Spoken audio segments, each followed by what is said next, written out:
லாரிக்கு அடியில் சொருகிய கார், ஒரே குடும்பத்தில் 5 பேரும் மரணம். திருப்பதி அருகே நேற்று நடந்த பயங்கர சாலை விபத்தில் ஓசூரை சேர்ந்த 5 பக்தர்கள் பரிதாபமாக உயிரிழந்தனர். 2 படுகாயமடைந்து சிகிச்சை பெற்று வருகின்றனர். திருப்பதி ஏழுமலையானை தரிசிக்க கிருஷ்ணகிரி மாவட்டம் ஓசூர் விகாஸ் நகரை சேர்ந்த தியாகராஜன் குடும்பத்தினர் காரில் திருப்பதிக்கு வந்துள்ளனர். இவர்கள் ஏழுமலையானை தரிசனம் செய்துவிட்டு நேற்று மீண்டும் காரில் ஊர் திரும்பிக் கொண்டிருந்தனர்.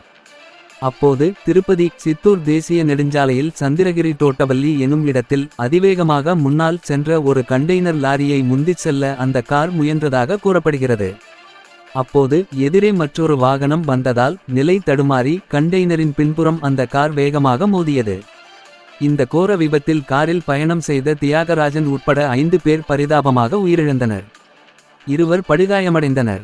திருப்பதி மாவட்ட ஆட்சியர் வெங்கடேஸ்வர் மற்றும் எஸ்பி ஹர்ஷவர்தன் ராஜு மற்றும் போலீசார் சம்பவம் நடந்த இடத்துக்கு விரைந்து சென்று மீட்பு பணிகளை முடுக்கிவிட்டனர். அதன் பின்னர் காயமடைந்தவர்கள் திருப்பதி தேவஸ்தான மருத்துவமனையில் அனுமதிக்கப்பட்டு சிகிச்சை பெற்று வருகின்றனர். 5 சடலங்களை கைப்பற்றி பிரேத பரிசோதனைக்காக திருப்பதி அரசு மருத்துவமனைக்கு அனுப்பி வைத்தனர். தகவல் அறிந்த ஆந்திர முதல்வர் சந்திரபாபு நாயுடு தனது ஆழ்ந்த இரங்கலை தெரிவித்துள்ளார்.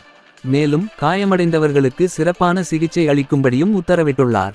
இது குறித்து பாகாலா போலீசார் வழக்கு பதிவு செய்து விசாரணை நடத்தி வருகின்றனர்.